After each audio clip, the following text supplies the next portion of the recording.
Hello दोस्तों, JS guide the learning centre में आपका स्वागत है। मैं आज आपके लिए लेकर आया हूँ ज्योग्राफी का जो क्लास हमारा चल रहा था। 6 क्लास का ज्योग्राफी कंप्लीट हो चुका था। 7th क्लास का ज्योग्राफी मैंने स्टार्ट किया है।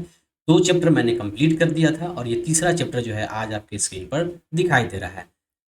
दोस्तों, ये जो बीपीएससी टीआरई 4 जो एग्ज़ाम जो आपके सर पे है, तो उसी के सिलसिले में चूंकि बीपीएससी जो एग्ज़ाम जो है वो एनसीईआरटी को कवर कर रहा है। एनसीईआरटी क्लास 6 से लेकर 10 तक के एनसीईआरटी को कवर कर रहा है। उसी सिलसिले में ये क्लास स्टार्ट किया गया है। तो ज्योग्राफी क्लास 6 क्लास का जो है ज्योग्राफी कंप्लीट हो गया था और 7th क्लास का ज्योग्राफी जो है आपके स्क्रीन पर ये तीसरा चैप्टर है। तीसरा चैप्टर जो है वो है हमारी बदलती पृथ्वी। क्या है हमारी बदलती पृथ्वी के बारे में, ठीक है। तो सबसे पहला पॉइंट जो है, मोस्ट इंपोर्टेंट लाइन जो है, स्थल मंडल अनेक प्लेटों में विभाजित है जिन्हें स्थल मंडलीय प्लेट कहते हैं, ठीक है। तो स्थल मंडल जो है जिस पर हम लोग रह रहे हैं ये अनेक प्लेटों में विभाजित है, प्लेट बाई प्लेट, जिन्हें स्थल मंडलीय प्लेट कहते हैं, ठीक है। और ये प्लेट जो है ना हमेशा जो है धीमी गति से चारों तरफ घूमती रहती है, ठीक है। प्रत्येक साल कुछ ना कुछ किलोमीटर के लगभग ये घूमती रहती है। तो पृथ्वी के अंदर जो मैग्मा है उसमें होने वाली गति के कारण ही ऐसा होता है, ठीक है। मैग्मा मैंने बताया था कि वो लिक्विड फॉर्म में होती है। जैसे स्थल मंडल पर हम लोग रह रहे हैं तो नीचे में मैग्मा जो है लिक्विड फॉर्म में होती है। जब इस मैग्मा में गति होती है इसके कारण ही यह प्लेटें धीरे धीरे रफ्तार से गति करती रहती है, ठीक है। तो पृथ्वी के अंदर ये पिघला हुआ मैग्मा जो है वो एक वृत्तीय रूप में घूमता रहता है और इसके घूमने के कारण पृथ्वी की सतह पर क्या होता है, चेंजिंग आ जाती है, परिवर्तन होता है। और पृथ्वी की गति को उन बलों के आधार पर विभाजित किया है जिनके कारण यह गतियां उत्पन्न होती है, ठीक है। तो पृथ्वी की सतह पर होता है। इसमें क्या चीज है, एक और इसमें दो चीज है, दो बल लगते हैं। एक है अंतर्जनित बल और दूसरा है बहिर्जनित बल। अंतर्जनित बल क्या है, तो कह रहा है कि जिनके कारण ये गतियां उत्पन्न होती है, जो बल पृथ्वी के आंतरिक भाग में घटित होते हैं उन्हें अंतर्जनित बल कहते हैं, एंडोजेनिक फोर्स कहते हैं। एवं जो बल पृथ्वी की सतह पर उत्पन्न होते हैं, जैसे ऊपर में कोई बल लग रहा है तो ये हो जाएगा बहिर्जनित बल, नीचे में कोई बल लग रहा है तो वो हो जाएगा अंतर्जनित बल, ठीक है। जो बल पृथ्वी की सतह पर उत्पन्न होते हैं उन्हें बहिर्जनित बल कहते हैं, एक्सोजेनिक फोर्स कहते हैं। अंतर्जनित बल है वो कभी आकस्मिक गति उत्पन्न कर देते हैं। अंदर में जो पृथ्वी की सतह के जो नीचे का जो पोर्शन है ये कभी कभी अचानक बहुत तेज गति करने लगते हैं, ठीक है, आकस्मिक गति उत्पन्न करते हैं। और तो कभी कभी बहुत धीमे हो जाते हैं। और इसी का ये कारण है कि हमारे पृथ्वी पर भूकंप आते हैं, ज्वालामुखी आती है, ठीक है। ये सब जो है उन्हीं प्लेटों के गति करने के कारण होता है। और वो प्लेटें गति क्यों करती है, पृथ्वी के अंदर जो मैग्मा है पिघला हुआ उसमें गति के कारण ऐसा होता है, ठीक है, समझ गए।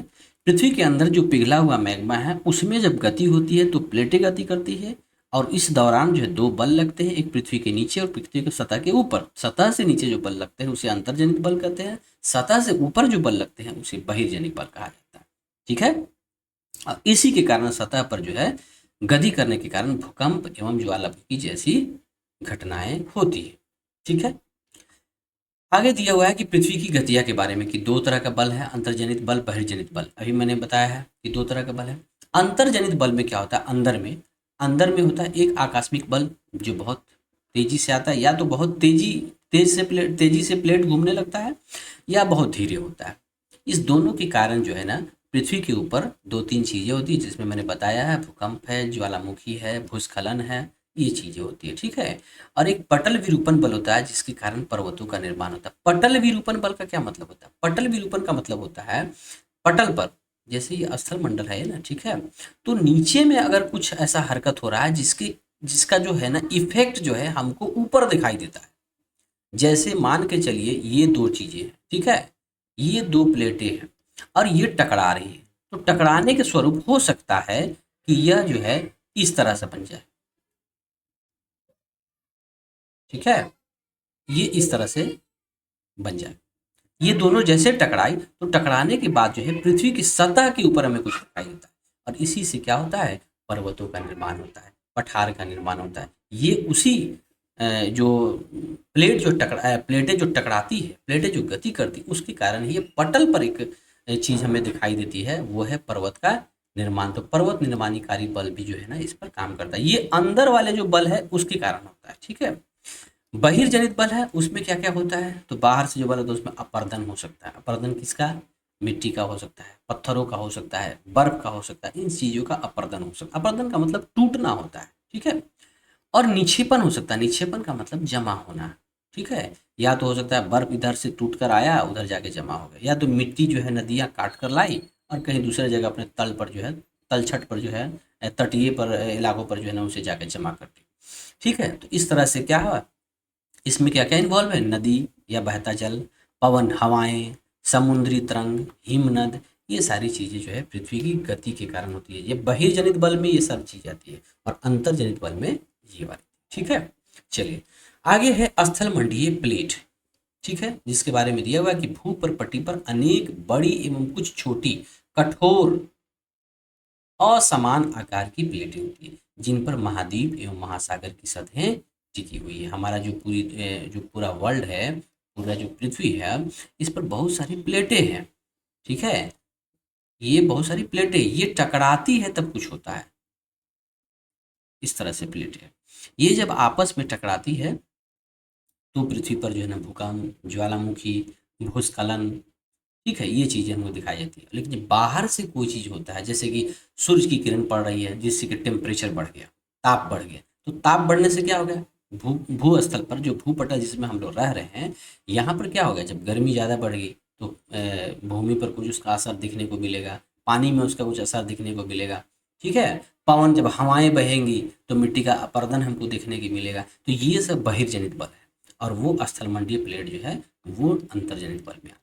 चलिए अगला पॉइंट दिया हुआ है कि ज्वालामुखी भू पर पट्टी पर खुला एक ऐसा छिद्र होता है जिससे पिघले हुए पदार्थ अचानक निकलते हैं। देखिए इस इमेज को देखिए, मैंने इससे पहले वाला जो क्लास किया है चैप्टर 1 और 2 जिसमें पढ़ाया है, उसमें मैंने आपको बताया था कि पटल पर जब मैग्मा, पिघला हुआ मैग्मा जब बाहर निकलती है तो वह इस रूप में निकलती है, इस तरह से, ठीक है, ऐसे करके निकलती है और यहाँ पर जो है यह जमा होती है और जब ठंडा होती है तो इसे क्या कहा जाता है, लावा कहा जाता है।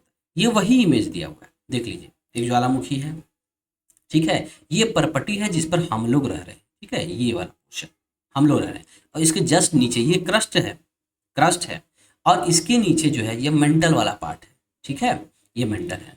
तो इस क्रस्ट है या मेंटल, इसमें क्या हो रहा है, ये मैग्मा कोस्ट है जहाँ पर मैग्मा पिघली हुई अवस्था में है। फिर यहाँ से मैग्मा क्या होती है, निकलती है और निकल के क्या, जब ये पटल, ये पटल है, ये पटल के ऊपर आती है और इस तरह से यह क्या करती है, रूप, इस रूप का जो है ना, आकार का, शेप का जो है ना बनाती है और ये जब ठंडा होती है तो इसे क्या कहती है, लावा कहती है। और यही लावा जब करोड़ों वर्षों के बाद जो है चट्टान का रूप लेती है जिससे आग्नेय चट्टान बनता है, बता दिए थे आपको, ठीक है। तो ये लावा हो गई और ये जिस मुंह से निकलता है इस मुंह को क्रेटर कहा जाता है, क्रेटर, ठीक है, क्रेटर। क्रेटर उस मुंह को कहते हैं जिससे गैस एवं राख निकलती है, ठीक है, धुआं निकलता है, गैस निकलता है, राख निकलता है, उस मुंह को, उस निकास वाली जो मुंह होती है उसको क्रेटर कहा जाता है, ठीक है। और ये तो निकास ही है। तो ये आपका हो गया इमेज के जरिए आपको पता, ठीक है। आगे दिया है कि इसी प्रकार स्थलीय स्थलमंडलीय जो प्लेट है उसकी गति करने पर पृथ्वी की सतह पर कंपन होता है। मैंने बताया था कि भूकंप भूकंप इसी से होता है। यह कंपन पृथ्वी के चारों ओर गति कर सकता है और इस कंपन को भूकंप कहते हैं, ठीक है। ये प्लेटों के टकराने से कंप आती है। अगला पॉइंट दिया है कि भूपर्पटी के नीचे वह स्थान जहाँ कंपन आरंभ होता है उद्गम केंद्र कहलाता है और उद्गम केंद्र के भू सतह पर उसके निकटतम स्थान को अधिक केंद्र कहते हैं। देखिए इसमें जो इमेज दिया हुआ है, आपको ये इमेज को पहले देख लीजिए। ये प्रपटी है, ऊपरी प्रपटी जो यहाँ ये सब पोर्शन आपको दिखाई दे रहा है, ये ठीक है, ये ऊपर का प्रपटी है। भूकंप आज चूंकि प्लेट टकराती है पटल के नीचे, तो पटल के नीचे जहाँ प्लेटें टकराई वह स्थान उद्गम केंद्र कहलाता है, इसको ध्यान रखिएगा। वह स्थान जहां भूकंप उत्पन्न होता है वह भूकंपीय ऊर्जा का उद्गम केंद्र कहलाता है। तो ये हो गया आपका उद्गम केंद्र, ध्यान रखिएगा। ये पटल के नीचे है, नीचे का मतलब जहां प्लेट टकराए वहां पर, और चूंकि नीचे प्लेट टकरा रही है, नीचे उद्गम केंद्र है, तो इसका असर हमको सतह पर दिखेगा जहां हम लोग रह रहे हैं ऊपर में। तो ये जो सतह पर जो जगह है इसके ठीक ऊपर में जो जगह है उसको कहते हैं अधिक केंद्र। ये बातें ध्यान में रखिएगा। अधिक केंद्र ऊपर पटल पर है जगह, ठीक है, और उद्गम केंद्र, यही दोनों फर्क होता है। कभी कभी बच्चा कंफ्यूज किया है कि अधिक केंद्र और उद्गम केंद्र दोनों तो वही है, ये भूकंप का सेंटर है और ये भी वही चीज दिखा रहा है, नहीं, ये पटल के ऊपर है अधिक केंद्र और पटल के नीचे जहां भूकंप उत्पन्न होता है उसको जगह बोलते हैं उद्गम केंद्र, ठीक है। ये दोनों चीजें समझ गए। बाकी उसमें कुछ समझने के लिए कुछ नहीं है, ठीक है। बस वही चीज वो दिया हुआ है उद्गम केंद्र और आदि केंद्र के बारे में। इसमें एक दिया हुआ है कि भूकंपीय जो तरंगे हैं, वेव, वेव जो होता है उसके बारे में दिया है कि 3 प्रकार। एक है पी तरंगे, दूसरा है एस तरंगे और तीसरा है एल तरंगे। पी तरंगे जिसको कहा जाता है अनुदैर्ध्य तरंगे, ठीक है, जिसको इंग्लिश में कहते हैं लॉन्गिट्यूडनल वेव, ठीक है। दूसरा होता है एस तरंगे, एस वेव, जिसको कहा जाता है अनुप्रस्थ तरंगे और इसी को इंग्लिश में कहते हैं ट्रांसवर्स वेव। और एल तरंगे अथवा पृष्ठीय तरंगे और इसको इंग्लिश में कहते हैं सरफेस वेव। तो ये 3 तरह का तरंगे होते हैं, ठीक है। P wave, S wave, L wave, ये 3 तरह का होता है, ठीक है। इसी पी वेव को कहते हैं लॉन्गिट्यूडनल या अनुदैर्ध्य तरंगे। इस तरंगे मतलब कि अनुप्रस्थ या ट्रांसवर्स वेव। एल वेव का मतलब पृष्ठीय तरंगे या सरफेस वेव। पी वेव किस तरह का होता है? पी वेव का एक एग्जाम्पल मैं आपको देता हूँ, आपको एकदम समझ जाएगा, आसानी से समझ में आएगा। कलम के अंदर स्प्रिंग रखा रहता है, स्प्रिंग को आप देख रहे हैं, एकदम इसी शेप में स्प्रिंग रहता है। ये समझिए इसी शेप में पी वेव जो है ना गमन करती रहती है। पी वेव जो है इसी शेप में गमन करती रहती है, ठीक है। एस वेव क्या है? तो एस वेव होता है ट्रांसवर्स वेव, ये परपेंडिकुलर गमन करता है। परपेंडिकुलर का क्या मतलब? देखिए ध्यान से, ये इस तरह का वेव होता है। ये जो है ये यहाँ से परपेंडिकुलर होता है, ठीक है। फिर यहाँ से ये यहाँ से परपेंडिकुलर, इसको बोलते हैं, ये किस तरह से वेव है? ये एस वेव है, इसे अनुप्रस्थ तरंगे कहते हैं और ट्रांसवर्स वेव कहते हैं, ठीक है। और एल वेव जो होता है ये भी 2 तरह का होता है, लेकिन इसका जो शेप होता है ये इस तरह से रहता है, ठीक है, ऐसे शेप रहता है। ये थोड़ा सा खतरनाक होती है, ये एल वेव जो होता है, इससे पृथ्वी पर नुकसान पहुंचती है। एल वेव से ये अचानक होता है, आकस्मिक होता है, ठीक है। तो पी वेव, एस वेव और एल वेव, प्राथमिक भूकंपीय तरंगे जो है वो 3 तरह की होती है, ठीक है। चलिए आगे, आगे लिखा है कि भूकंप की भविष्यवाणी संभव नहीं है, ठीक है। भविष्यवाणी तो कर नहीं सकते हैं, लेकिन स्थानीय लोग जो है कुछ समान तरीकों से भूकंप की संभावना का अनुमान लगाते हैं। जैसे क्या बोलते हैं? जानवरों के व्यवहार का अध्ययन कहते हैं, देखो जानवर जो है ना पीछे हट रहा है, जानवर बहुत बोल रहा है, इस तरह से जानवरों के कैरेक्टर का वो स्टडी करके बताते हैं कि भूकंप आने वाला है। या कहते हैं कि देखो तालाब में मछलियां जो है खूब तेजी से इधर उधर भाग रही, मछलियों की उत्तेजना से वो पकड़ते हैं कि लग रहा है भूकंप आने वाला है। सांपों का धरातल पर आ जाना, जब धरातल पर जमीन के ऊपर जब सांप जो है ना घूमने लगे तो समझ आ गया लग रहा भूकंप आने वाला है।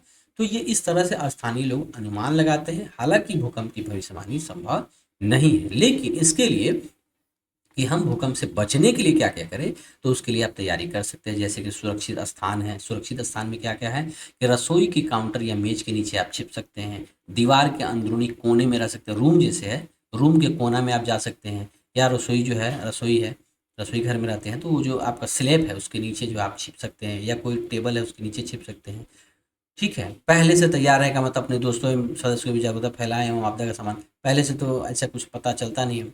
दूर रहना है, किस किस चीज़ों से दूर रहना है? जैसे आग वाले स्थान से दूर रहना है, चिमनी के आसपास तथा टूट सकने वाली खिड़कियों के आसपास से दूर रहना है, दर्पण का मतलब शीशा के पास नहीं रहना है, फ्रेम्स के पास नहीं रहना है, इन सारी चीज़ों से दूर रहना है। ये भूकंप के दौरान जो है ना भूकंप से बचाव की तैयारी है, ठीक है। तो भूकंप की चूंकि भविष्यवाणी संभव तो है नहीं, तो अचानक भूकंप आएगा तो उससे आप बचने का ये तरीका अपना सकते हैं। इसमें एक दिया हुआ है पॉइंट कि भूकंप का मापन एक यंत्र से किया जाता है जिसे भूकंप लेखी कहते हैं। भूकंप लेखी हिंदी में कहते हैं, इंग्लिश में इसका नाम है सिस्मोग्राफ, ठीक है।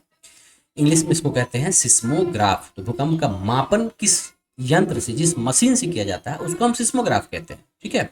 जिस मशीन से भूकंप का मापन कहते हैं उसको सिस्मोग्राफ कहते हैं, इसको हिंदी में भूकंप लेप कहते हैं। लेकिन जिस स्केल पर भूकंप की तीव्रता का, भूकंप का इंटेंशन मापा जाता है कि कितना तेज भूकंप आया था, उस स्केल का नाम है रिक्टर स्केल, ठीक है। 2 चीजें हैं इसमें, ध्यान दीजिएगा। मशीन का नाम है भूकंप लेखी सिस्मोग्राफ, और जिस स्केल पर मापते हैं उसे हम कहते हैं रिक्टर स्केल, ठीक है। अब उस रिक्टर स्केल पर अगर इंटेंसिटी, तीव्रता 2 या उससे कम है, 2 है 2 है या 2 से कम है, मतलब कि क्या है, लेस देन 2 है, 2 है या 2 से कम है, तो क्या करेंगे इसको, 2 है या लेस देन 2 है, ये ठीक है। 2 है या उससे कम है तो इसे कह रहा है कि प्रभाव नहीं के बराबर है, मतलब कि इससे कोई फर्क नहीं पड़ता है। अगर 5 है तो अगर 5 है तो हो सकता है कि कोई सामान गिर जाए, हो सकता है कहीं अलमारी के ऊपर कोई सामान रखा हो, चौकी पर रखा हो, या फ्रिज व्रिज के ऊपर, वॉशिंग मशीन में कोई सामान रखा हो, उसके गिरने से हो सकता है क्षति पहुंच सकता है। ठीक है, 5 रहेगा तब। भूकंप की तीव्रता अगर 6 रहेगा या उससे अधिक रहेगा तब, 6 या उससे अधिक रहेगा तब क्या है, वो बहुत शक्तिशाली रहता है। बहुत शक्तिशाली का मतलब कि इससे विनाश हो सकता है, इससे हो सकता है कि आपका घर गिर जाए, इससे हो सकता है कि बहुत सारी क्षति नुकसान हो सकता है। और तीव्रता अगर 7 रहे तो उसे सर्वाधिक शक्तिशाली समझा सकता है। ठीक है, 7 से ऊपर जो है ना अगर आ गया तो उसे बहुत ज़्यादा शक्तिशाली समझा जाता है। ठीक है, तो ये 4 पैमाना दिया हुआ है कि 2 में कोई फर्क नहीं पड़ रहा है, 5 में क्या आ रहा है, वस्तुएं गिरने से कोई नुकसान हो रहा है, 6 में हो रहा है कि नहीं, 6 में शक्तिशाली है भैया, कहीं गिर सकता है, मकानें हिल सकती है, ये चीज़ें हैं, और 7 के बाद तो फिर विनाशकारी हो जाएगा। तो ये चीज़ें, ठीक है। अगला पॉइंट ये आता है मुख्य स्थलाकृतियाँ। मुख्य स्थलाकृतियाँ में क्या क्या आता है, तो कह रहा है कि पृथ्वी की सतह पर सैलों के टूटने से अपक्षय की क्रिया होती है। सैल का मतलब क्या होगा, पत्थर।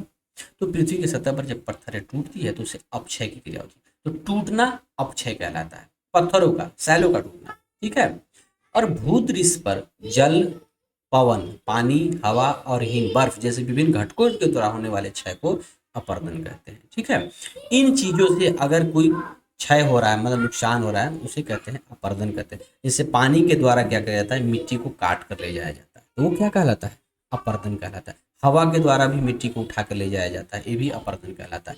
हिम के द्वारा भी हिम को ले जाया जाता है, वो भी अपर्दन कहलाता है। इन सारे चीजों से जो होता है वो अपर्दन कहता है। लेकिन जब पत्थर टूटते हैं, सैलों के टूटने से जो होता है उसे अपक्षय कहते हैं। अपक्षय एक अलग पॉइंट है और अपरदन एक अलग पॉइंट है, दोनों को समझ लीजिए। ठीक है, आगे आज दिया हुआ है नदी के काम। इसमें क्या दिया हुआ है कि जब नदी किसी खड़े ढाल वाले स्थान से अत्यधिक कठोर शैल या खड़े ढाल वाली घाटी में गिरती है तो यह जलप्रपात बनाती है, फॉल बनाती है। ठीक है, क्या रहा, जब नदी किसी खड़े ढाल वाले, मान के चलिए कहीं ढाल है, आपको इमेज में सामने दिया हुआ है, ये खड़े ढाल वाले जगह से पानी गिर रही है, बहुत ही तेज रफ्तार में गिरती है। और ये कहाँ गिरती है, या तो अत्यधिक कठोर पत्थर होगा, ठीक है, या खड़े ढाल वाली घाटी में गिरती है, तो ये क्या बनाती है, जलप्रपात बनाती है, फॉल बनाती है। ठीक है, इसे जैसे वाटरफॉल, बहुत सारे वाटरफॉल आप घूमे होंगे, देखे होंगे, तो ये जलप्रपात बनाती है।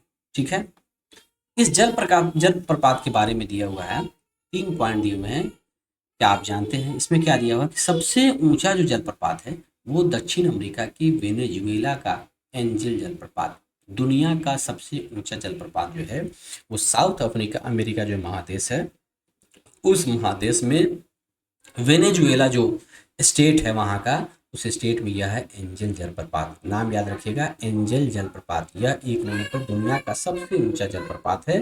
कौन है, एंजल जलप्रपात। किस शहर में है, किस राज्य में है, वेनेजुएला में। ये वेनेजुएला कहाँ है, दक्षिण अमेरिका महादेश में। ठीक है, अच्छा, इसी सिलसिले में और अगला जो है वो है कनाडा तथा यूएसए की बॉर्डर पर, कनाडा तथा यूएसए की बॉर्डर पर स्थित है, उसका नाम है नियाग्रा जलप्रपात। ठीक है, इसका इमेज आपके सामने दिया हुआ है, ये है नियाग्रा जलप्रपात, ये कनाडा और यूएसए के बीच में। तीसरा है जाम्बिया और जिम्बाब्वे। जाम्बिया कहाँ है, जाम्बिया अफ्रीका महादेश में। देखिए, ये ऊपर वाला था साउथ दक्षिण अमेरिका महादेश में, ये जो है उत्तरी अमेरिका महादेश में है, और ये तीसरा जो है ये आपको अफ्रीका महादेश में है। जाम्बिया स्टेट है, जिम्बाब्वे भी स्टेट है। इन दोनों शहर के बीच में बॉर्डर पर स्थित है, उसका नाम है विक्टोरिया प्रपात, विक्टोरिया जलप्रपात, विक्टोरिया फॉल। ठीक है, तो ये 3 फॉल के बारे में आपको दिया हुआ, जिसमें सबसे ऊंचा कौन है, एंजल जलप्रपात। किस स्टेट में है, वेनेजुएला में। वेनेजुएला कहाँ है, दक्षिण अमेरिका महादेश में। आगे आती है कि जब नदी मैदानी क्षेत्र में प्रवेश करती है तो मुर्दार मार्ग बनने लगती है, नदी के इन्हीं बड़े मार्गों की सर्फ करते हैं। देखिए, ये एक इमेज दिया हुआ है, इस इमेज को आप देखिए, ये नदी जो है ना बह रही है। ठीक है, बाढ़ के मैदान में नदी द्वारा निर्मित स्थलाकृतियां, ये नदी जो है ना बह रही है, बहते बहते ये जिस तरह से ये नदी बह रही है, पानी बह रहा है, आपको ऐसा लग रहा है ना कि सांप के जैसा है, इमेज बना रहा है, तो सांप के जैसा इमेज बना रहा है, इसीलिए इसे कहते हैं विसर्प कहते हैं। ठीक है, ये विसर्प है, मुर्दार मार्ग पे बहती है। और इससे क्या होता है कि लगातार अपर्दन एवं निक्षेपण शुरू हो जाता है इस विसर्गों के कारण। अपर्दन का मतलब क्या हुआ, टूटना, साइड का जो तट है वो टूटता रहता है, साइड में जो मिट्टी का ढेर है वो टूटता रहता है। तो इस विसर्ग के किनारों पर क्या करता है, लगातार अपर्दन भी हो जाता है, निक्षेपण भी शुरू हो जाता है। निक्षेपण का मतलब जमा हो जाना, मिट्टी इधर से काटती जाना होती है। विसर्ग लूप के सिरे निकट आते जाते हैं। निकट कैसे आते जाते हैं? जैसे कि ये दिया हुआ है, जैसे यहाँ पर्दन हो रहा है, तो धीरे धीरे अब नदी कैसे हो जाएगा? अब ऐसे बहेगा। फिर यहाँ मिट्टी काटा, फिर नदी कैसे हो जाएगा? इस तरह से बहेगा।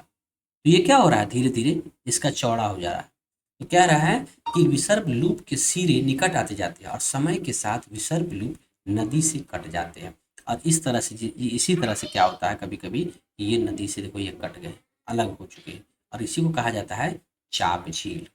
ठीक है, वही दिया हुआ चाप झील क्या होता है? ये विसर्ग के कारण जो है ना, विसर्ग लूप के कारण जो है ना, ये नदी किसे कट जाते हैं और एक अलग झील बनाते हैं जिसे चाप झील कह जाते हैं। बाढ़ के कारण क्या होता है कि नदी के तटों के निकटवर्ती क्षेत्रों में महीन मिट्टी एवं अन्य पदार्थों का निक्षेपण करती है। ऐसी मिट्टी एवं पदार्थों को अवसाद कहते हैं। ठीक है, बाढ़ के वक्त क्या करता है, मिट्टी को लेकर आती है पानी नदी, और ये क्या करती है, साइड में जो है जो तटबंध है वहां पर मिट्टी को छोड़ देती है। इसे अवसाद कहते हैं। ठीक है, और इसी अवसादों से समतल उपजाऊ बाढ़कृत मैदान का निर्माण होता है। ठीक है, समतल उपजाऊ, उपजाऊ का मतलब बहुत ही फलता फूलता, उसमें कोई अनाज अगर बोया जाए तो बहुत तेजी से ग्रो करता है। बाढ़ के मैदान का निर्माण होता है। और नदी के उत्थित तटों को तटबंध कहते हैं। नदी के उत्थित तट का मतलब नदी के बगल का जो तट है, ये आपको दिखाई दे रहा है, ये इसको क्या कहते हैं? तटबंध कहते हैं। ठीक है, ये जो जिस तरह से नदी चल रही है, इस रास्ते को विसर्ग कहते हैं। ये आपको पॉइंट। उसका क्या क्या है कि नदी जब अनेक धाराओं में विभाजित हो जाती है, इसको क्या कहा जाता है? वितरिका कहा जाता है। जब नदी का धारा अलग अलग दिशाओं में डायरेक्शन में टूट टूट के बहने लगता है, जैसे नदी बह रही है, मान के चलिए इधर से कोई नदी आ रही है, अब यहाँ से इधर भी बहने लगी, यहाँ से इधर भी बहने लगी, यहाँ से भी, तो इसको क्या कहा जाता है? वितरिका कहा जाता है। ठीक है, और प्रत्येक वितरिका क्या करती है? अपने मुहाने का निर्माण करती है। मान के चलिए ये वितरिका गई इधर, ये इधर गई, तो इस तरह से यहाँ पर क्या किया, ये जो पोर्शन है आपका, ये क्या है? ये आपका मिट्टी का ढेर है, समतल है, और इधर नदी इधर से बह रही है और नदी इधर से बह रही है। यह क्या की है? यह डेल्टा का निर्माण किया। इसी को डेल्टा कहा जाता है। ठीक है, कि जब प्रत्येक वितरिका अपने मुहाने का निर्माण करती है और सभी मुहाने के अवसादों, अवसाद का मतलब बीच में जो जमा पार्ट है, अवसादों के संग्रह से डेल्टा का निर्माण होता है। जो मिट्टी जो है ना, जो नदी जो है जिस मिट्टी को लेकर यहाँ पर छोड़ दी है, उसी मिट्टी से डेल्टा का निर्माण होता है, जो आपको दिया हुआ है। ठीक है, चलिए आगे दिया हुआ है समुद्री तरंग जो है उसके कारण दिया। समुद्री तरंग क्या? समुद्री तरंगें लगातार शैलों से टकराती रहती है, जिससे दरार विकसित होती है। समय के साथ ये बड़ी और चौड़ी होती जाती है। इनको समुद्री गुफा कहते हैं। देखिए ये जो समुद्री गुफा दिया हुआ है, ये जो समुद्र में ये पत्थर दिया हुआ है, शैल है, हवाएं जब इस पर टकराती है तो धीरे धीरे गुफा का निर्माण करती है। ठीक है, गुफा जिसमें रह सकता है आदमी, तो ये समुद्री गुफा का इस तरह से निर्माण करती है।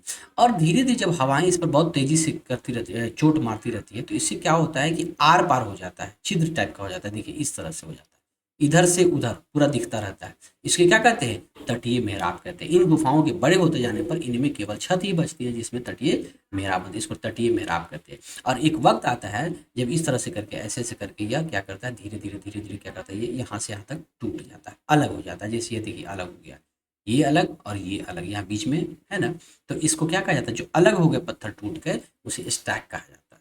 दीवार जैसी इन आकृतियों को स्टैक कहते हैं। और इस स्टैक के ऊपर, समुद्री जल के ऊपर लगभग ऊर्ध्वाधर उठे हुए ऊंचे शैलीय तटों को समुद्र भृगु कहते हैं। इस स्टैक के ऊपर का जो ये वाला जो पोर्शन जो है, इसे हम क्या कहते हैं? समुद्र भृगु कहते हैं। ठीक है, चार चीजें मैंने आपको बताई है। हवाओं के टकराने से शैल में गुफाएं बनती है जिसे समुद्री गुफा कहते हैं। हवाएं अगर और टकराती रहती है तो कुछ दिनों बाद जो है इसमें आर पार हो जाता है, जिससे तटीय मेहराब का निर्माण होता है। ये तटीय मेहराब है। और एक वक्त आता है जब ये टूट कर अलग से जो है ना, ये दीवारें खड़ी हो जाती है, जिसे हम स्टैक कहते हैं। और इसी स्टैक के ऊपर का जो परत है, इसे हम समुद्र भृगु कहते हैं।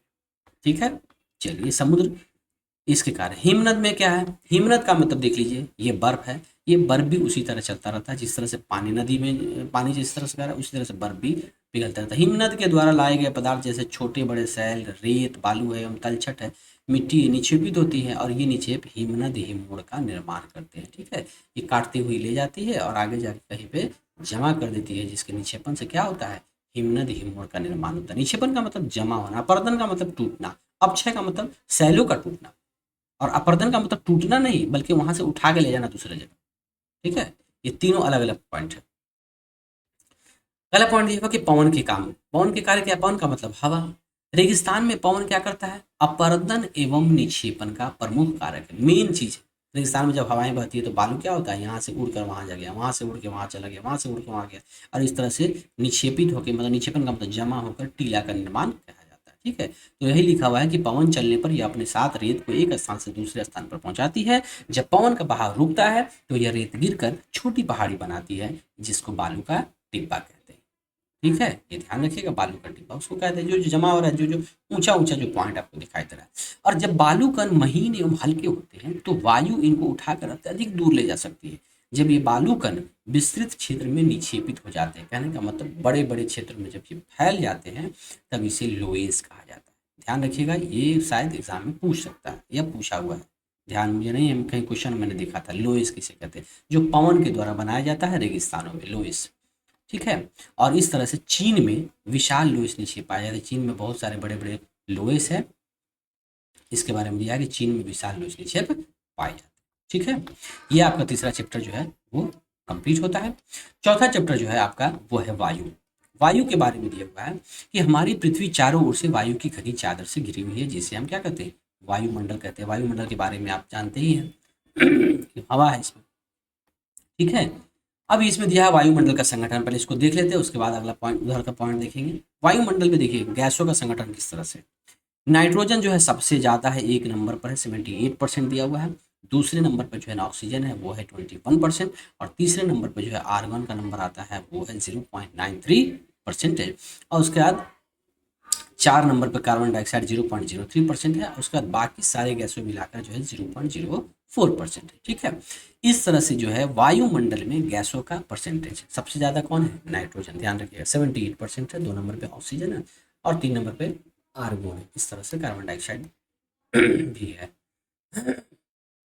तो ये चीज़ें आ गई आपको, वायुमंडल में गैसों का संगठन दिया हुआ। चलिए, इसमें कुछ पॉइंट इधर दिया हुआ है कि कार्बन डाइऑक्साइड जो है वायुमंडल में फैलकर पृथ्वी से विकिरित ऊष्मा को पृथ्वी पर रोककर ग्रीन हाउस प्रभाव पैदा करती है, इसलिए इसे ग्रीन हाउस गैस भी कहते हैं। देखिए, कार्बन डाइऑक्साइड गैस जो इसमें है वायुमंडल में, हवा में जो है, वो क्या करती है कि जब ऊपर से सूर्य से किरणें जब आती हैं, सूर्य से जब हीट आता है, तो जब वो रिटर्न होने लगता है टकराकर, पृथ्वी से टकराकर, जैसे सूर्य है और सूर्य से जब किरणें आती है तो यह इस पर पृथ्वी पर टकराकर जब ये लौटती है, ठीक है, कह रहा है कार्बन डाइऑक्साइड पृथ्वी से विकिरित ऊष्मा जो हीट आया है उसको पृथ्वी पर क्या करती है, कार्बन डाइऑक्साइड गैस जो है ना इसको लौटने नहीं देती है, इसको पृथ्वी पर रोक लेती है।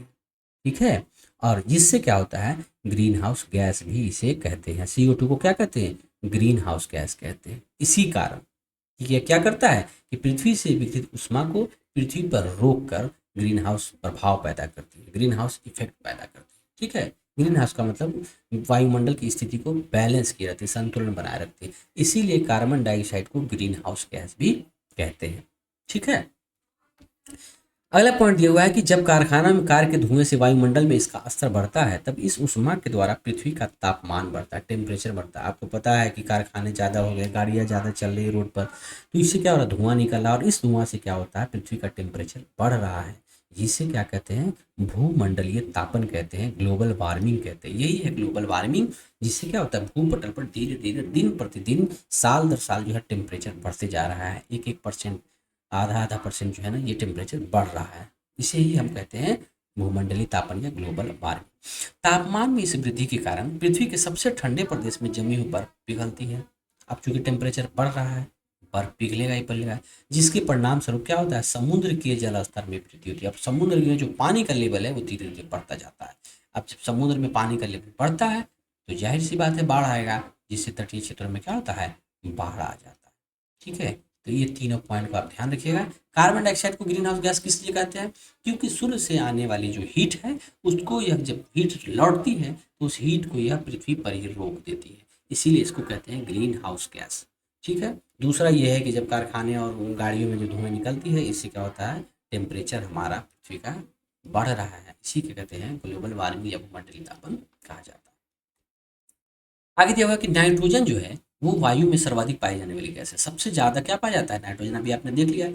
जब हम सांस लेते हैं तब फेफड़ों में कुछ नाइट्रोजन भी ले जाते हैं और फिर उसे क्या करते हैं, बाहर निकाल देते हैं। ठीक है, जब गंदी गंदी हवाएं मतलब प्रदूषण जो है फैलता है तो उस प्रदूषण से क्या होता है, जब हम सांस लेते हैं तो हमको सांस लेने में परेशानी आती है। इससे इसका क्या कारण है, नाइट्रोजन हमारे बॉडी में चला जाता है, फेफड़ों तक पहुंच जाता है, इसलिए उसको हम बाहर निकाल देते हैं। लेकिन जब पौधों को अपने जीवन के लिए नाइट्रोजन की आवश्यकता, याद रखिए पौधों को नाइट्रोजन की अत्यधिक आवश्यकता होती है, लेकिन पौधे नाइट्रोजन डायरेक्ट नहीं ले पाते वायुमंडल से, उसे डायरेक्ट नहीं मिलता है, तो वो क्या करते हैं, तो जो पौधे के जड़ में जो मिट्टियाँ हैं, ठीक है, या जीवाणु है, उस मिट्टी में रहने वाले जीवाणु है, वो क्या करते हैं, हवा से नाइट्रोजन ले लेते हैं और नाइट्रोजन स्थिरीकर कर करके वो मिट्टी में मिला देते हैं। जो जड़ के पास जो मिट्टी है उसमें मिला देते हैं और उस मिट्टी पे जब पानी डाला जाता है तो वो जल के सहारे वो धीरे धीरे क्या होता है, पौधे पर, तना पर पहुँचते जाता है।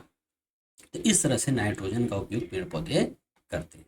ठीक है, चलिए आगे दिया हुआ है वायुमंडल की संरचना। वायुमंडल किस तरह से संरचना है, वायुमंडल संरचना का मतलब कि वायुमंडल में कितनी परत है, इसके बारे में बात हो रही है। तो वायुमंडल में 5 परत है, क्षोभ मंडल, समताप मंडल, मध्य मंडल, बाह्य मंडल और बहिर्मंडल। देखिए इसके बारे में एक ट्रिक जो है उसको आप याद रखिएगा, उसका नाम है आई मोस्ट। आई मोस्ट, ठीक है, इस ट्रिक को आप ध्यान में रखिएगा, आप कभी भूलिएगा नहीं। ई से होता है एक्सोस्फीयर, ठीक है, एक्सोस्फीयर का मतलब क्या हुआ, बहिर्मंडल। आई से होता है आयोनोस्फीयर, आयन मंडल। एम से होता है मेजोस्फीयर, ठीक है, मध्य मंडल। ओ से होता है ओजोनोस्फीयर, ओजोन परत। एस से होता है स्ट्रेटोस्फीयर, समताप मंडल। टी से होता है ट्रोपोस्फीयर, क्षोभ मंडल। ठीक है, इसको आप ध्यान में रखिएगा। ट्रोपोस्फीयर हो गया, ये हो गया स्ट्रेटोस्फीयर, स्ट्रेटोस्फीयर, और ओ से हो गया ओजोनोस्फीयर, ओजोन परत। ये जो है, ये जिस तरह से मैंने ऊपर से लिखा है, तो आपको भी नीचे से, जब ये पटल है, पृथ्वी का पटल है जिस पर हम लोग बैठे होंगे, यहाँ से जैसे जैसे ऊपर जाएंगे वैसे ये लिखा हुआ है। ठीक है, सबसे पहले क्या आता है, ट्रोपोस्फीयर, क्षोभ मंडल, उसके बाद क्या आएगा, समताप मंडल, और इसी समताप मंडल में आपको ओजोन परत पाया जाता है, जो समताप मंडल के ठीक ऊपर होता है। ओजोन परत इसी समताप मंडल के अंदर ही पाया जाता है, जिसे ओजोन परत कहा जाता है। फिर उसके ऊपर क्या होता है, मेजोस्फीयर, मध्य मंडल होता है, और इसी मेजोस्फीयर में ही ऊपर में आयन मंडल पाया जाता है। ठीक है, जिसे आयोनोस्फीयर कहते हैं, और उसके बाद आ जाता है ई एक्सोस्फीयर, जिसे बहिर्मंडल कहता है। ये याद रखिएगा, आई मोस्ट ध्यान में रखिएगा, अगर आई मोस्ट याद रहे तो आपको सारा चीज याद रहेगा। उसके बारे में यहाँ पर जो लिखा हुआ है, हाईलाइट किए उसको पढ़ेंगे, उससे पहले इस नक्शा को आप दिखा देते हैं। इस नक्शा को देखकर जैसे जैसे मैं समझा रहा हूँ उसे समझिए, आपको पूरा याद हो जाएगा। ठीक है, इसमें जो है सबसे पहले आपको नीचे जो दिया हुआ है, मैंने आपको बताया है आई मोस्ट ट्रिक। टी सबसे लास्ट में क्या जाएगा, सबसे नीचे क्या हमको मिलेगा, टी। टी से क्या होता है, ट्रोपोस्फीयर, क्षोभ मंडल। ये क्षोभ मंडल जो है ये 13 किलोमीटर तक होता है। पृथ्वी की परत, ये पृथ्वी का परत है, ठीक है, जिस पर हम लोग अभी बैठे हुए हैं, ये पृथ्वी की परत है।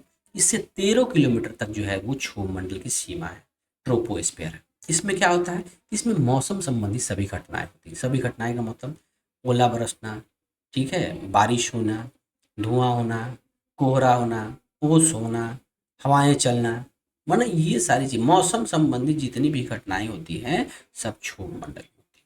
ठीक है, चलिए उसके आगे हमने क्या याद किया था, आई मोस्ट, एस आया।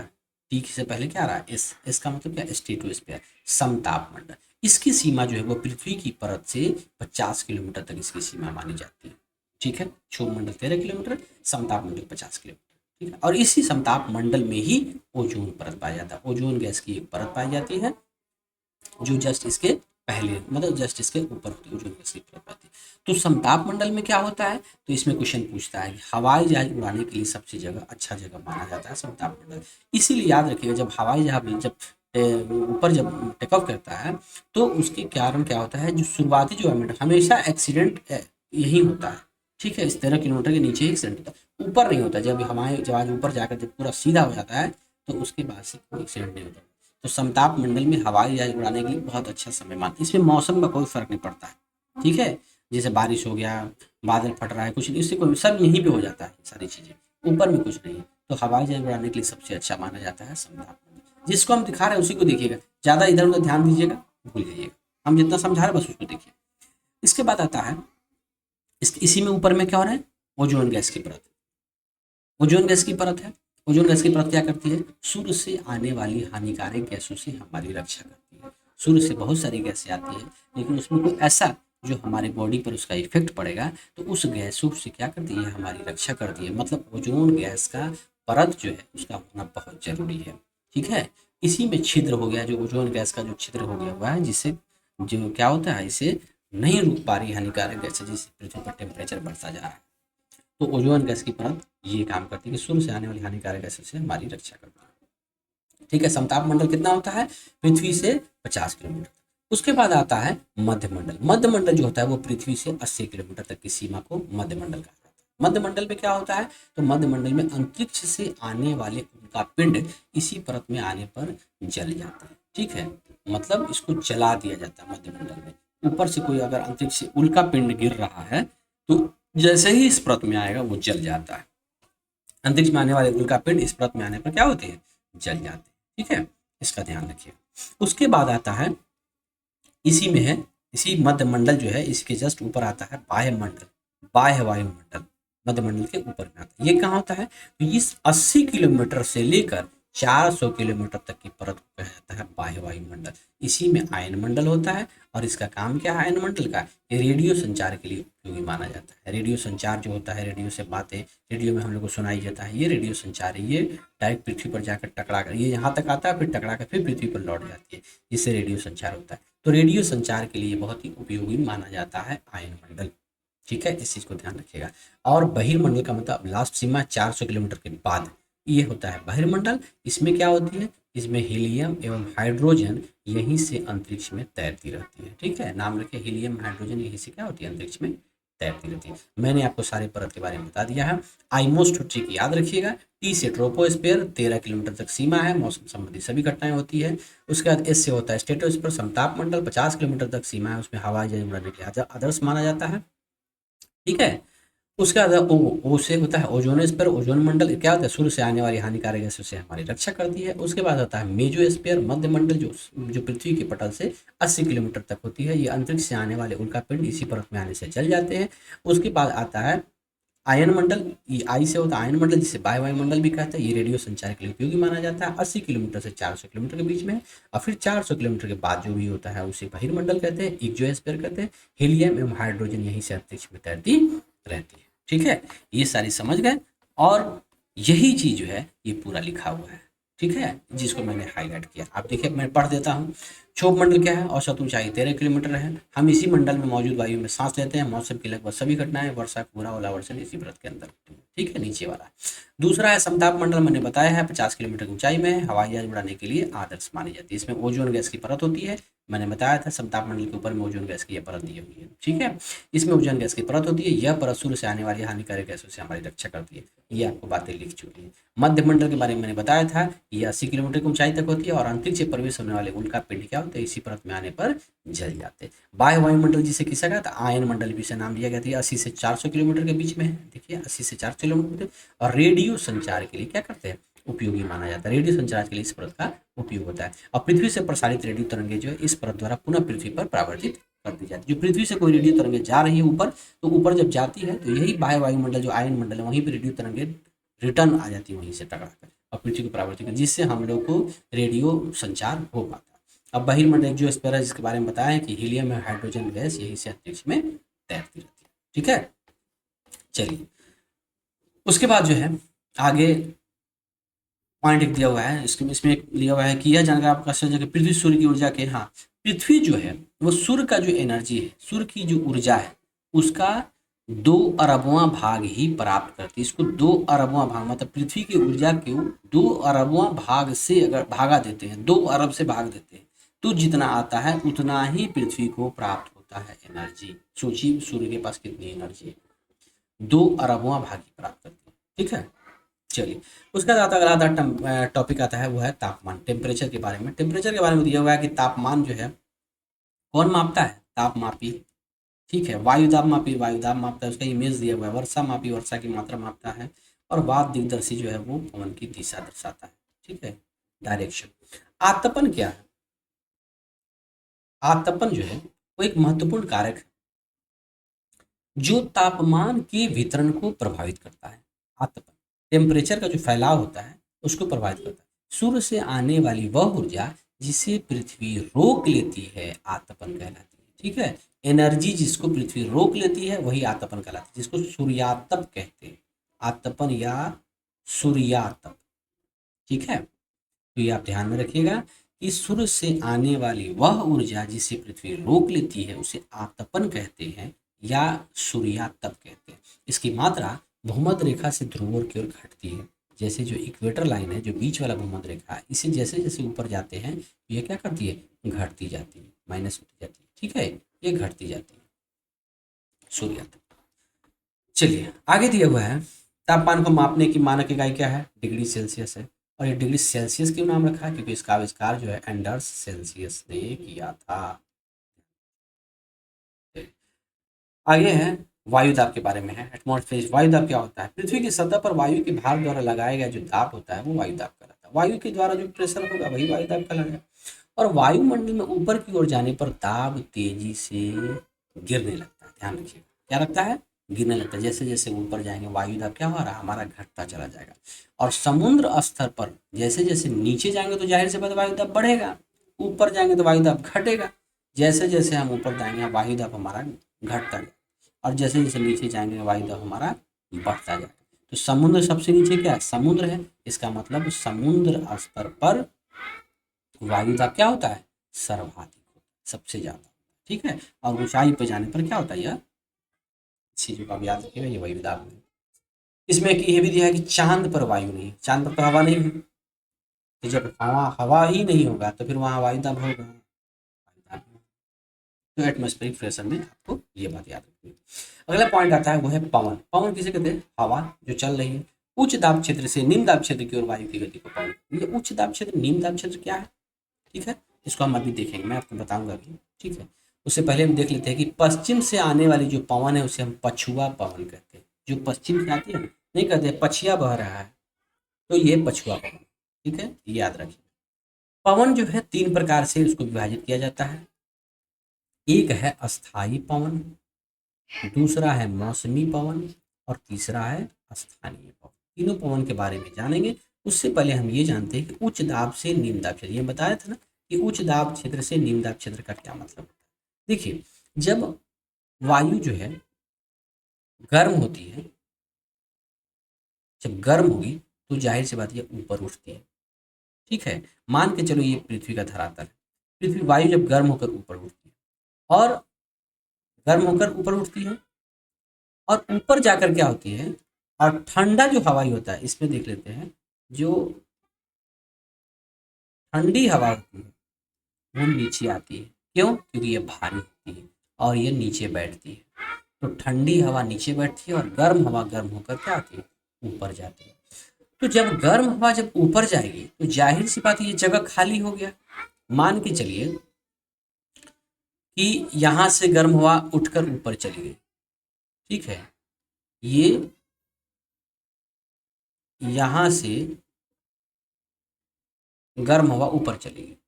ठीक है, तो यह जगह हवा से खाली हो गया कि नहीं, यहाँ पे तो कुछ नहीं है, यहाँ पे कुछ है, कुछ नहीं। तो इसे कहा जाता है लो प्रेशर। यहाँ पर प्रेशर नहीं है, वायु दाब एकदम नहीं है, एकदम निम्न वायु दाब बना हुआ है। तो जब अगल बगल में जो ठंडी हवाएं होंगी, क्योंकि ठंडी हवा कहाँ जाती है, नीचे बैठती है, तो अगल बगल में जो ठंडी हवाएं होगी तेजी से इधर भागेगी इस जगह को भरने के लिए, क्योंकि यह जगह खाली है। यहाँ पर से जो गर्म हवाएं हैं वो उठकर ऊपर चली गई, गर्म हवाएं, और यह जगह खाली है। तो ठंडी हवाएं जो है वो तेजी से दौड़ती है इस जगह को भरने के लिए। ठीक है, तो ठंडी हवाएं जहाँ होता है वहाँ हाई प्रेशर होता है, उच्च दाब होता है। ठीक है, ये उच्च दाब का जगह होता है, और चूंकि यहाँ कुछ नहीं है इसीलिए यहाँ लो प्रेशर होता है।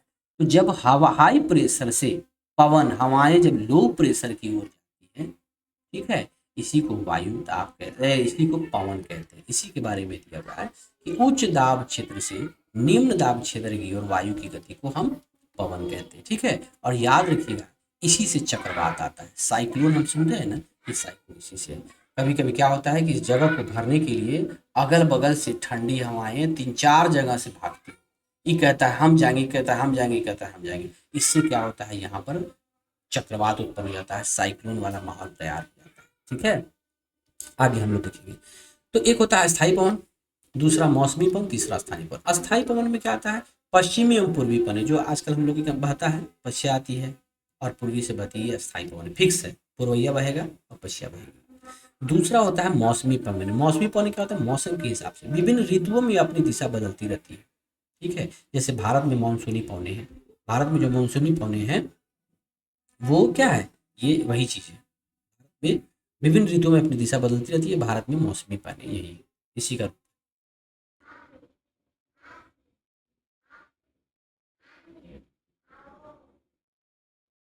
तो ये जो बता रहे थे कि अस्थायी पवन के बारे में बता दिए, मौसमी पवन हो गया। भारत में जो मानसूनी पवने हैं, ये मौसमी पवने का एग्जाम्पल। ठीक है, भारत में जो मानसूनी पवन जो चलती है वो मौसमी पवन, मौसम के हिसाब से बदलता है। तीसरा है स्थानीय पवन। स्थानीय पवन क्या मतलब, लोकल जगह पे जो हवाएं बहती है, जैसे किसी छोटे क्षेत्र में साल भर में या दिन में कोई ऐसा समय आता है जो हवाएं चलती है। जैसे समुद्र में हवाएं चलती है, समुद्री समीर, स्थल पर भी कोई हवाएं चलती है, तो ये स्थानीय पवन का एग्जाम्पल है। और इसी स्थानीय पवन में जैसे बिहार क्षेत्र में, भारत के उत्तरी क्षेत्र में गर्म हवाएं बहती है, जिसे हम लोग क्या कहते हैं, लू कहते हैं। पता है ना, लू मार देगा, ये स्थानीय पवन है लू। मौसमी पवन भारत में मानसूनी पवन है। अस्थायी पवन का मतलब पश्चिमी और पूर्वी से जो पवनें बहती है, अस्थायी पवन। ठीक है, ये इमेज जो दिया हुआ है ये इसी चीज को समझाया हुआ है, हाई प्रेशर से लो प्रेशर। आप देख सकते हैं, देखिए यहाँ दिया है उच्च दाब, दक्षिणी क्षेत्र है, उच्च दाब दिया है, ऊपर में भी दिया है उच्च दाब। देखिए ये हाई प्रेशर वाला एरिया है, और ये जो निम्न दाब दिया है ये लो प्रेशर वाला एलपी, लो प्रेशर वाला एरिया, और ये हाई प्रेशर। देखिए हवाएं कितना तेजी से भाग रही लो प्रेशर की ओर।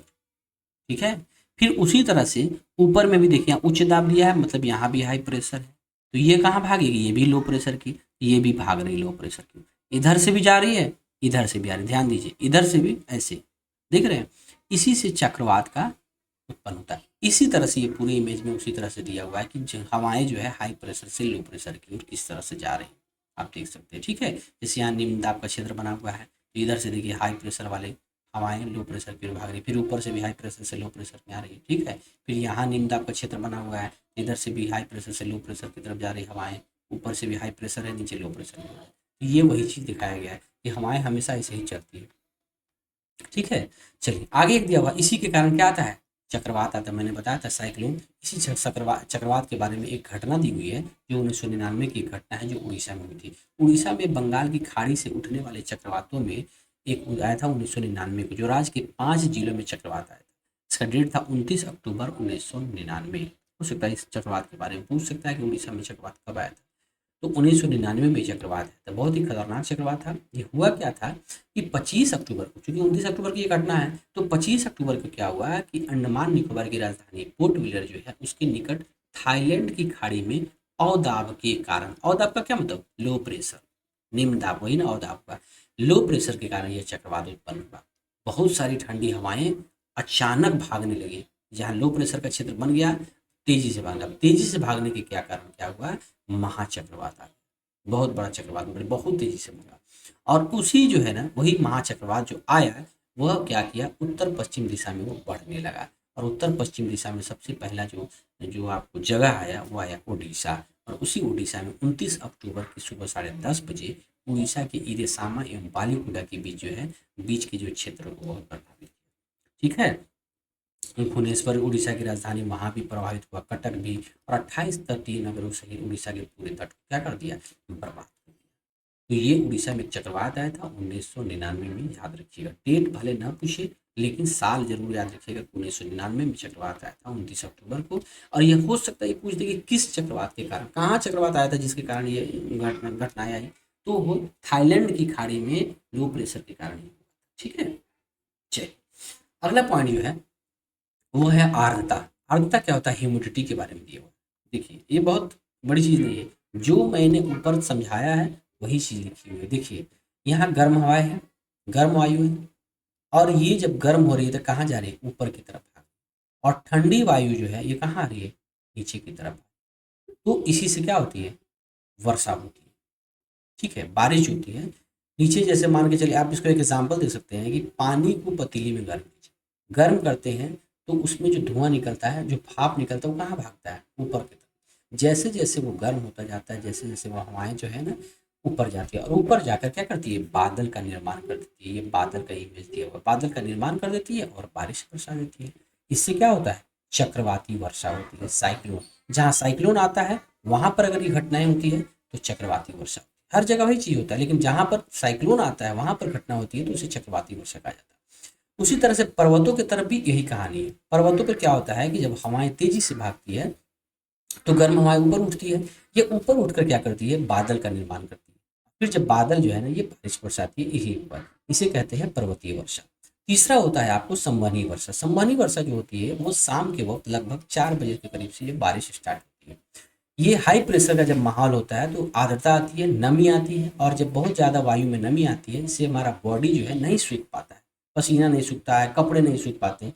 तो ये हाई प्रेशर से गर्म हवाएं जो है देखिए ऊपर उठ रही है, और ठंडी हवा ऊपर उठकर बादल बनकर बारिश बरसा रही है। ये वही चीज़ दिया हुआ है संवहनी वर्षा के बारे में। चक्रवाती वर्षा, पर्वतीय वर्षा और संवहनी वर्षा के बारे में ये दिया हुआ है। उसी के बारे में ये दिया है, पढ़ लेते हैं कि जब जल पृथ्वी की विभिन्न जलाशयों से वाष्पित होता है तो ये जलवाष्प बन जाता है। वायु में किसी भी समय जलवाष्प की मात्रा को आर्द्रता कहते हैं। हवा में जो नमी होती है उसी को आर्द्रता कहते हैं, सीधा बात समझ लीजिएगा आसानी से। और जलवाष्प की मात्रा अत्यधिक होती है तो उसे हम क्या कहते हैं? आर्द्रधीन कहते हैं। जब जलवाष्प ज़्यादा हो जाए, वायु में पानी की मात्रा, नमी की मात्रा ज़्यादा हो जाए तो उसे कहते हैं आर्द्रधीन। और इसी के कारण क्या होता है? कपड़ा सूखने में काफ़ी समय लगता है, शरीर से पसीना आसानी से नहीं सूखता है, ये सारी चीज़ें हैं। ठीक है। एक चीज़ दिया हुआ है कि जब जलवाष्प ऊपर उठता है तो यह ठंडा होना शुरू हो जाता है। जलवाष्प संघनित होकर ठंडा होकर जल की बूंद बनाती है। बादल इन्हीं जल बूंदों को ही एक समूह होता है। जब जल की ये बूंदें इतनी भारी हो जाती है कि वायु में तैर न सके तब यह बारिश बरसा देती है। ठीक है। अगला एक दिया हुआ है पॉइंट कि आकाश में उड़ते हुए जेट हवाई जहाज जो देखे हुए हैं वो अपने पीछे सफ़ेद रास्ता छोड़ता है। ठीक है, ऐसा लगता है कि देखिए सफ़ेद छोड़ते जा रहा है। तो होता क्या है कि इसके इंजनों से निकली नमी जो है, इंजन से जो निकलती है नमी वो संघनित हो जाती है। संघनित कब? तक जम जाती है। और वायु के गतिमान न रहने की स्थिति, वायु तो बह नहीं रहा है, हवा तो बह नहीं रही, वो सिर्फ जेट हवाई जहाज तेजी से जा रहा है, वायु रुकी हुई है। तो ये जो नमी जो जमती है इसके कारण ये नमी जमी हुई हम लोग को कुछ देर तक दिखाई देती है, जिसकी वजह से वो रास्ता हमको दिखाई देता है। ठीक है, चलिए। पृथ्वी पर जल के रूप में गिरने वाला वर्षण वर्षा कहलाता है, तो आप जानते ही हैं। ज़्यादातर भौम जल वर्षा जल से ही प्राप्त होता है। भूमि के अंदर जो पानी होता है ज़्यादातर बारिश से ही प्राप्त होता है। वर्षा के 3 प्रकार होते हैं: संवहनी वर्षा, पर्वतीय वर्षा, चक्रवाती वर्षा, जो आपको इमेज के जरिए मैंने समझा दिया। बाकी आपका जो है ना चैप्टर जो है कंप्लीट हो गया। 4 चैप्टर मैंने आपको कंप्लीट करा दिया है।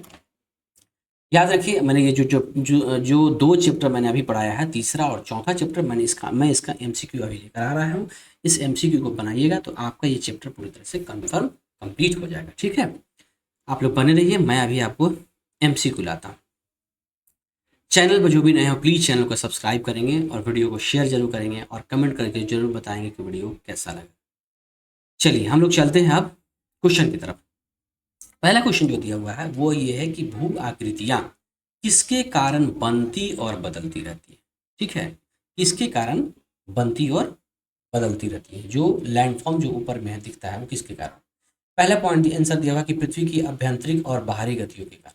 दूसरा है केवल सूर्य की किरणों से। तीसरा है मानवीय क्रियाओं से, और चौथा है चंद्रमा के गुरुत्वाकर्षण से। तो ऐसा कुछ नहीं है, इसका आंसर हो जाएगा ए, और वो हो जाएगा पृथ्वी की आभ्यंतरिक और बाहरी गतियों के कारण ऐसा होती है। ठीक है। दूसरा क्वेश्चन ये है कि भूकंप मापक यंत्र क्या को क्या कहते हैं? अभी मैंने पढ़ाया था, ये क्या कहते हैं? सिस्मोग्राफ। तीसरा है कटाव और निक्षेपण प्रक्रिया किससे संबंधित है? कटाव और निक्षेपण, कटाव भी और निक्षेपण भी। ये जान लीजिए, मैंने बताया था कि जब पवन बहुत तेजी से बहती है या जल के द्वारा या पवन के द्वारा या हिम नदी के द्वारा, इन तीनों चीज़ों से होती है। तो ये सब क्या है? बाहरी क्रियाएं हैं। तो इसका आंसर हो जाएगा जलवायु परिवर्तन से तो नहीं होगा, भूकंप से भी नहीं, ज्वालामुखी से नहीं, बाहरी भूगतिक क्रियाओं से। बाहरी भूगतिक क्रियाओं मतलब क्या हुआ है?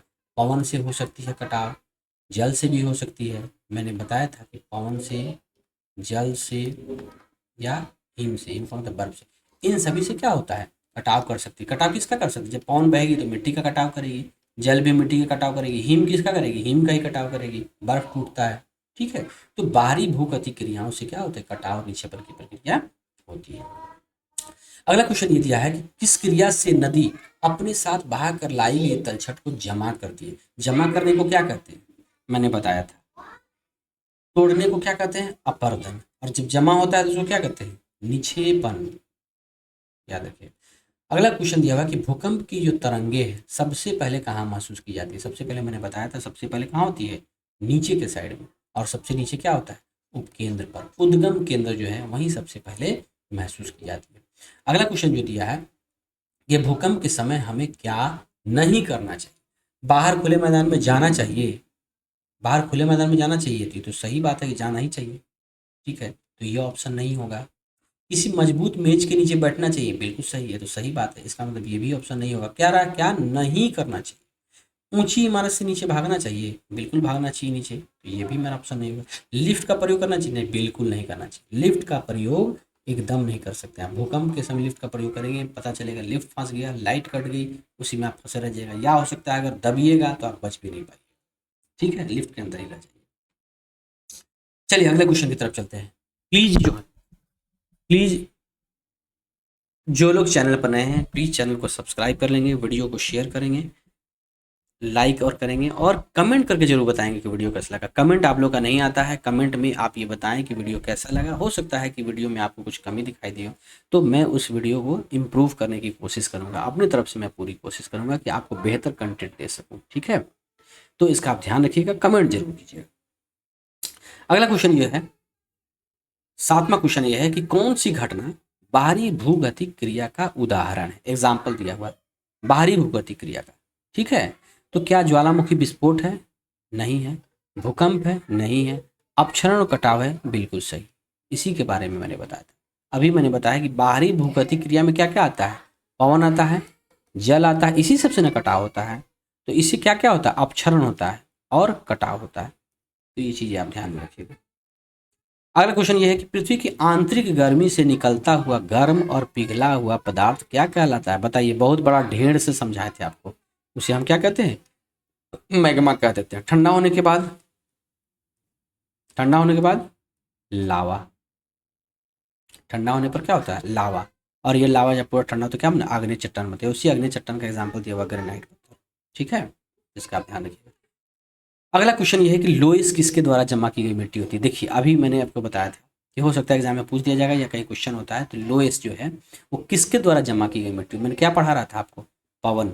हवाओं के द्वारा जो रेगिस्तान में जो जगह बनाया जाता है पवन के द्वारा, उसे क्या कहा जाता है, लोइस कहा जाता है। हवाएं के द्वारा बालू का जो टीला बनाया गया था, ऐसे चौड़ा चौड़ा बालू का टीला था, बालू टिब्बा जो है वो फैल जाता है और उसका विस्तृत रूप जो होता है उसी को लोइस कहते हैं। ये पवन के द्वारा बनाया था। पृथ्वी के वातावरण में नाइट्रोजन गैस का प्रतिशत कितना है, बताइए। नाइट्रोजन का प्रतिशत सबसे ज़्यादा कितना होगा, नाइट्रोजन कितना है, 78%। उसके बाद किसका है, ऑक्सीजन कितना है, 21%। 0.03% किसका है, बताइए, CO2, कार्बन डाइऑक्साइड का।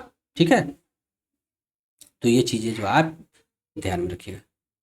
अगला क्वेश्चन ये है कि वायुमंडल की वह परत जहां मौसम संबंधी घटनाएं होती है। बताइए, मौसम संबंधी घटनाएं सबसे पहले कौन परत है, 5 परत बताए थे। सबसे पहले ही परत में मौसम संबंधी सारी घटनाएं होती है, और वो कौन है, क्षोभ मंडल, ट्रोपोस्फियर। ठीक है, अगला क्वेश्चन ये है कि ओजोन गैस जो है मुख्य रूप से किस परत में पाई जाती है। ओजोन परत के बारे में बताया था। ओजोन गैस, जहां ओजोन परत होगा जाहिर सी बात वहीं ओजोन गैस पाया जाएगा। तो इसको जानने के लिए मैंने बताया था, ट्रिक बताया था, क्या, आई मोस्ट। अब ये बताइए, आई मोस्ट है ना, स्ट्रेटोस्फीयर था, सम तापमंडल। मैंने बताया था इसी सम तापमंडल में ही ओजोन स्पेयर, ओजोन परत पाया जाता है, इसी सम तापमंडल में। ठीक है, तो ओजोन गैस मुख्य रूप से किस परत में पाया जाता है, तो आंसर हो जाएगा सम तापमंडल। अगला क्वेश्चन जो है वो है कि सूर्य से आने वाली हानिकारक जो अल्ट्रावायलेट किरणों है, इससे कौन बचाता है। जो सूर्य से जो किरणें आती है, जो बहुत ही खतरनाक किरणें आती है, उसे कौन बचाएगा, इसी परत में बचाएगा ना। यही परत जो मैंने आपको समझाया, कौन परत, ओजोन परत, यही बचाती है हमको सूर्य से आने वाली हानिकारक किरणों को। ठीक है, अगला क्वेश्चन ये है कि वायु में सबसे कम मात्रा में पाए जाने वाली गैस कौन सी है। सबसे कम मात्रा में जो है वो आपको हवा में हाइड्रोजन मिलेगा, ये सबसे कम मात्रा में पाई जाती है। ठीक है, हाइड्रोजन जो है सबसे कम मात्रा में पाई जाती है। सबसे अधिक नाइट्रोजन, 2 नंबर पे ऑक्सीजन। ठीक है, 1 नंबर, 2 नंबर, इस तरह से हाइड्रोजन सबसे कम मात्रा में। मानसून शब्द का अर्थ क्या है? मानसून का मतलब क्या होता है? मानसूनी पौने, क्या मतलब? ठीक है, मौसमी पौने, उसी को मानसून कहते हैं। जब मौसमी पौने चलने लगती है तो समझेंगे मानसून आ गया। ठीक है, मौसमी पौने, जैसे कि अब बारिश का मौसम है, अब वो हवाएं बहने लगी, बारिश के जैसा हवाएं बहने का मतलब मानसून क्या हो गया? आ गया। इस तरह से गर्मी है, मौसमी पौने जब बहती है तो उसे कहते हैं मानसून आ गया। मौसम बनाने वाले मुख्य कारक क्या है बताइए? मौसम मतलब मौसम पर किस चीज़ का इफेक्ट होता है? किस चीज़ से मौसम परिवर्तन होते रहते हैं? अक्षांश और देशांतर नहीं, ये तो एक रेखा है।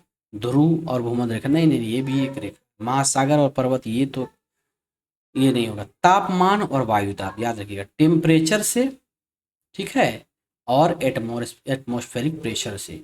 ये जो दोनों चीज़ें जब होती है, इससे कम बेस से अगर टेम्परेचर ज़्यादा हो रहा है तो उससे भी मौसम फर्क पड़ेगा, कम हो रहा है तो उससे फर्क पड़ेगा, वायु दाब कम हो रहा है तो उससे फर्क पड़ेगा, ज़्यादा हो रहा है तो उससे। ये सब तापमान और वायु दाब से क्या होता है? मौसम को फर्क पड़ता है।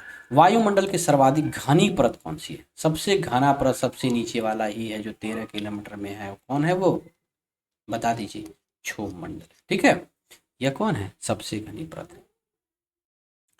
भारी बारिश तथा तूफान प्रायः किस क्षेत्रीय वायु दाब से संबंधित होती है? देखिए, बारिश और तूफान किस क्षेत्रीय वायु दाब से संबंधित होती है? कौन सा दाब बनता है?